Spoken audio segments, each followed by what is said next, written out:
then they just eat it, for their own sense gratification. And that's it.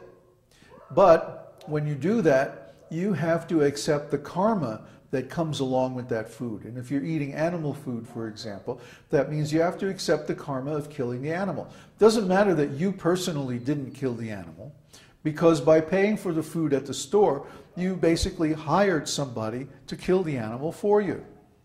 So you have to accept a certain amount of that karma. Not all of it, certainly, but a good percentage of the karma of killing the animal, because you hired somebody else to kill the animal. Does that make sense? Just like, when there's a gangland killing, they hire some hitman to go after somebody.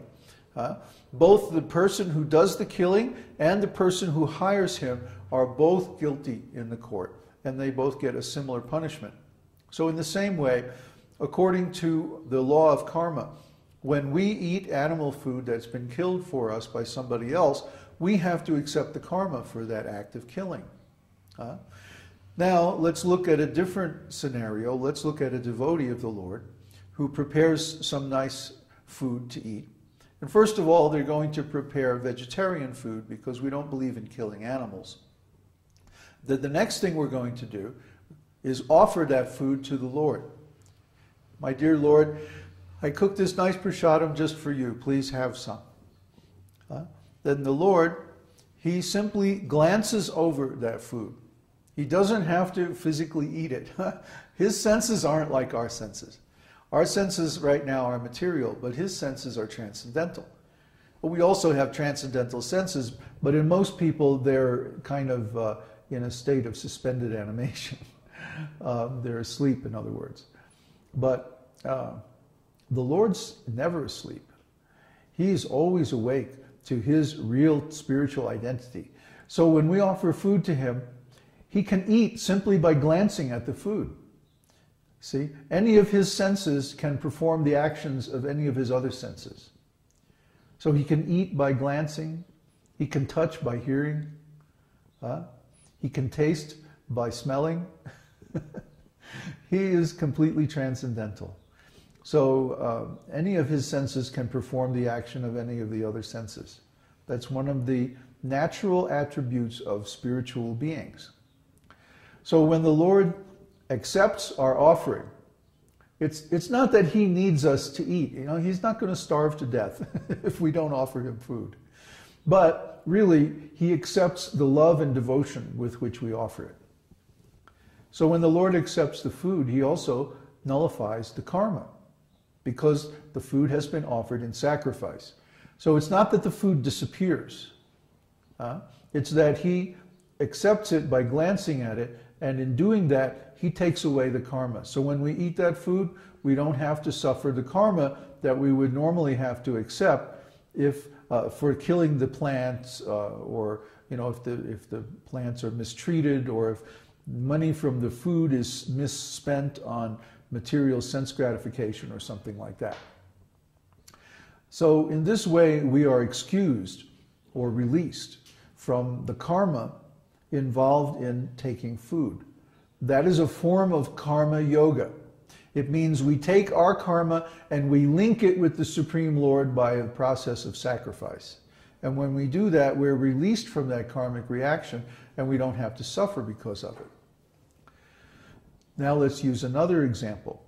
Let's say a person works very hard at their job and they get so much money as a salary. Then if they take that money and they spend it on their own sense gratification, guess what? They have to take the karma of everything that happens with that money.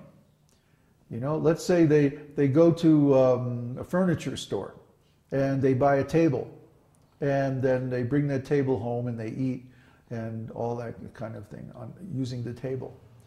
Well, let's say the guy at the furniture store takes their money and goes out and buys liquor or drugs or something like that, or simply uses it to maintain his material family.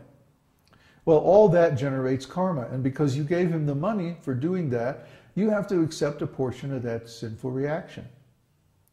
However, if we take that same table and we offer it to the Lord for use, let's say, as an altar, or if we use it for serving the prasadam after it's been offered to the Lord, then that table becomes linked with the Lord because we're using it in His service.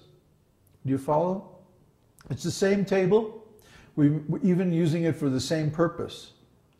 But because we're engaging that table in the process of sacrifice to the Lord, the karma that we would normally have to get from purchasing that table from some rascal at the furniture store is nullified, is taken away.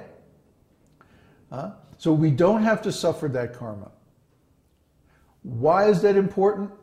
Because the law of karma is what keeps us in this material world. When consciousness contacts material things, the result is suffering, because spiritual things and material things are completely different in quality. Our consciousness is the symptom of our spiritual nature as a soul, as a living entity, a jiva. And because our consciousness is a symptom of a spiritual entity, consciousness is also spiritual in quality. Spiritual entities have spiritual qualities, just like material things have material qualities. So, when our consciousness, which is a spiritual quality, contacts matter, the result is pain, suffering. Because, why? Matter and spirit are completely different. They're incompatible, they're inharmonious. Just like water and oil, they never really mix. We never really become denizens or inhabitants of this material world. The soul is never actually affected by the material energy. But because we think, we identify with this material body and we think, this is myself. Therefore we have to suffer because the body is constantly changing. It's subject to all kinds of conditions in the material world. Sometimes it gets sick. We always have to feed it. We have to do so many things to take care of it, maintain it, give it a house, and so on. A lot of suffering involved in taking a body. But when we engage our consciousness in things that are purely spiritual, we automatically get pleasure from that because the consciousness is being engaged in something of the same quality. It's just like a fish. If you take a fish out of the water, you can dress him up, give him all kinds of money, set him on the throne, worship him as a king. But is the fish going to be happy? No, because he's out of his element. To make the fish happy, we have to put him back in the water. So similarly, the spirit soul, his natural element is the spiritual world. When we take the spirit soul out of the spiritual world and put him in this material world, he suffers. Why? Because he's out of his element. He's out of his natural habitat. But even if we give the spirit soul so much money and dress him up in nice clothes and make him a king and do all these nice things, he's still not going to be happy. Look at Britney Spears. I mean, she's got everything, right? She's like young, beautiful, has $150 million in the bank, and she's miserable. Poor baby. She doesn't know any of this about spiritual life. So she's suffering like anything.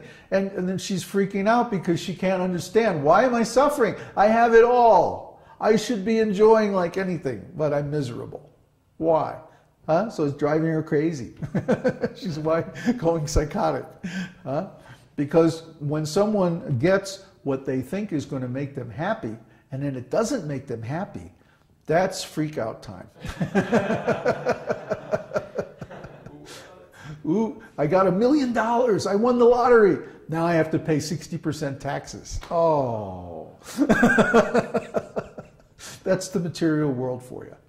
Always some unintended result that we didn't think was going to happen comes up and bites us, because we don't understand this law of karma.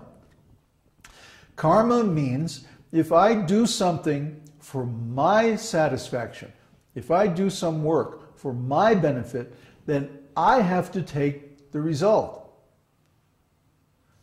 I mean, it's kind of obvious, Like if I go to the office and work, then when pay time comes, I get the money. See? I did the work, I get the result. The thing that we don't understand is that besides the ordinary material or gross result of every action, there's also a subtle result, which is called karma. For every action, there's an equal and opposite reaction. So for everything that we do to try to enjoy, in the future we have to suffer. See? And the suffering is there even if we do so-called good works, like give charity or something like that. If we give charity, that's considered in the mode of goodness, if we do it in the right way. But even charity given in the mode of goodness still obligates us to take a material body to receive the result of that work. So we have to suffer, because taking a material body always involves suffering.